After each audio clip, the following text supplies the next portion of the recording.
Hello, my name is Dr. Yaya Sissoko. Today we're going to talk about Chapter 13, Production and Courses.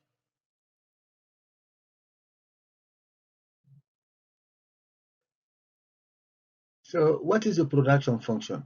The production function describes the relationship between the quantity of input used to make a goal and the quantity of output of that goal. For instance, for input, you could use, labor. How many workers are you going to hire? So, how many machinery are you going to use? And the quantity of output. So how many cars can you produce with five workers and one machinery, for instance? So as input, the use of the input increases, so the production rises and get flatter. So the production function will be depend on the technology. So what kind of technology are you going to use? Technology is a technique that's going to combine a method that's going to combine the input, together and in order to produce the output. On the other end, the marginal product is the increase in output that arises from an additional unit of the input. So if you hire one more worker, for instance, so marginal product will be the additional output that worker is going to produce. So it's also defined as the slope of the production function.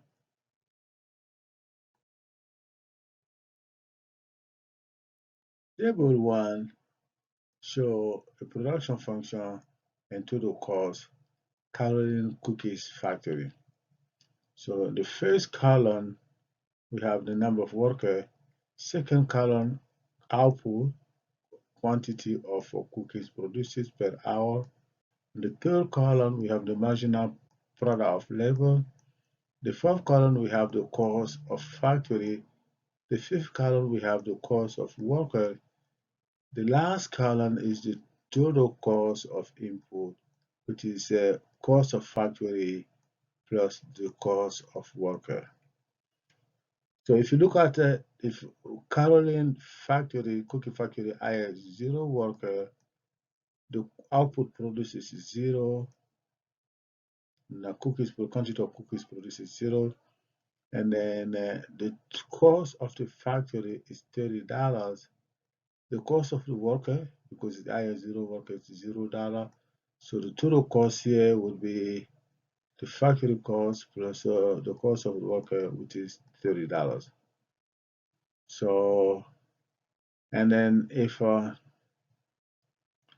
Caroline hire one worker, so the quantity of cookies produced per hour would be 50 cookies, and then the the here is then the marginal product of adding one worker would be with it the slope of the marginal product of labor. The slope, how do you compute the slope? The change in total change in total output divided by the change in labor. So you take the change in output, which is 50 minus 0, divided by 1 minus 0, that's 50 divided by 1, that's 50. So adding one more worker, the additional product will be 50. So the cost here is 30, 30 per. We can see that the cost of factory is 30, 30, so it doesn't change, meaning, so this is known, we'll talk about that later on. This is a fixed cost. It's the cost of the machinery does not change in the short run. It's a fixed cost. On the other end, if you look at it, the cost of worker depend on the number of worker. You hire one worker, $10. So two worker, 10 times two, $20. Three worker, 10 times three, that's $30. Four worker, 10 times four, that's $40. And five worker, 10 times five, that's $50. Six worker, 10 times six, that's $60. Now, so you can see that if you wanna get the now you hire second worker, what is the marginal product of the hiring that second worker is going to be 90 minus 50, so that's going to be 40. So hiring one more worker and it gave you an additional 50 cookies as a marginal product of 40 cookies is the marginal product of worker. If you hire third worker, so to the total quantity of cookies is 120. So it's going to be, you take the change of the output 120 minus 90, that's 30, divided by 3 minus 2, that's 1, that's 30 cookies. The marginal product of hiring 3 worker would be 30 cookies. So and so on and so forth. If Caroline hired 6 workers, the marginal product then would be 150 minus 155 minus 150 divided by, which is 5, divided by 6 minus 5, which is 5. So adding 6 worker will give only 5, so additional cookies. And so you can see that the marginal product of labor increases 50, for decreases 50, 40, 30, 20. So it's, and then 10 and 5, it's decreasing. Okay, this is known as the law of diminishing marginal product of labor.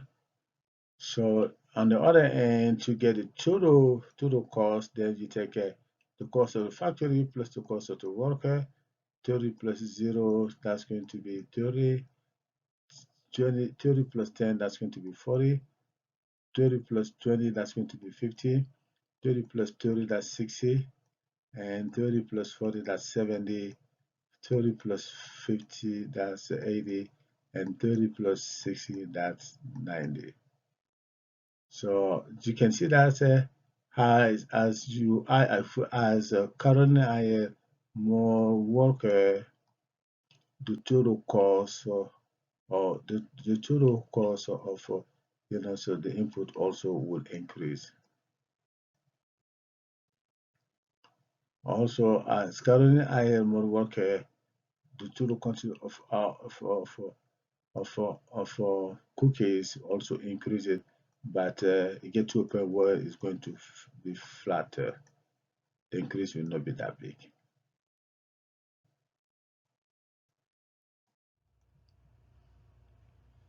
So what is the diminishing marginal product?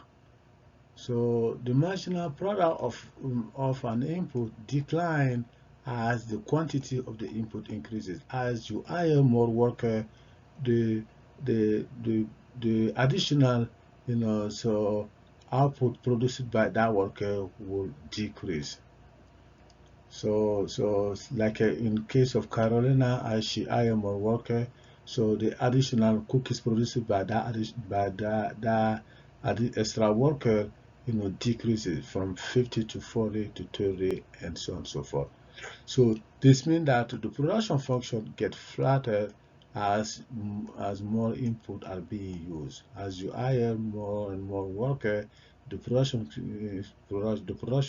function, the total production would increase and get to plateau, at some point. The slope of the production function is decreasing. So you can see that the slope of the production function is decreasing. Recall from chapter 1, 2, and 3, chapter 1 and 3, that the slope of a graph it's always the rise measure on the y-axis divided by the run, measure in the x-axis, or the change in the y divided by the change in the x.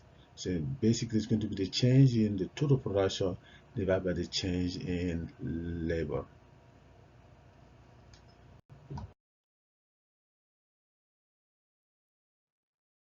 So what is the total cost curve?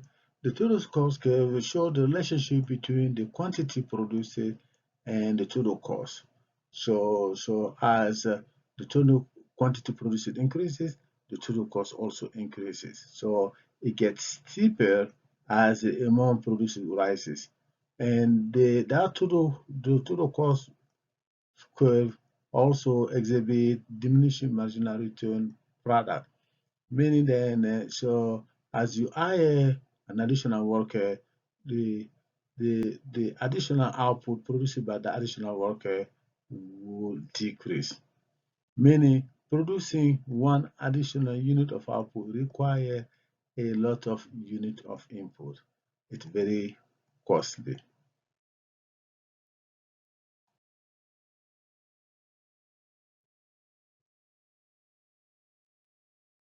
So figure number two show Caroline production function and total cost curve. Panel A show the production function.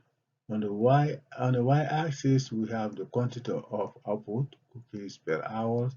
On the x-axis we have the number of worker IL.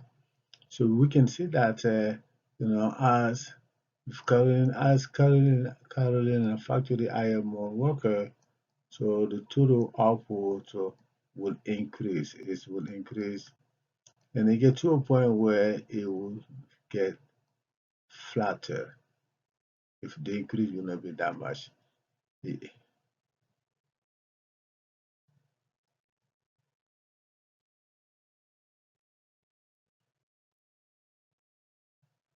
So panel B show the total cost curve. On the y-axis, you have the total cost measured in dollar, and the x-axis, the vertical axis, the horizontal axis, excuse me. So we have the total quantity of output. So you can see that as Carolina produce more cookies, the total cost will start to increase, but it gets to a point where it gets so steeper. The increase will not be that much, get steeper. So you can see that in conclusion, so in panel A, so we show the relationship between the number of workers hired and the quantity of output or cookies produced. The production function gets flatter as the number of workers increases, reflecting the diminishing marginal product. In panel B, show the relationship between the, the between the quantity of cookies output produced or cookie produced and the total cost of production. So we can see that the total cost gets steeper as the quantity of output increases because of diminishing marginal product.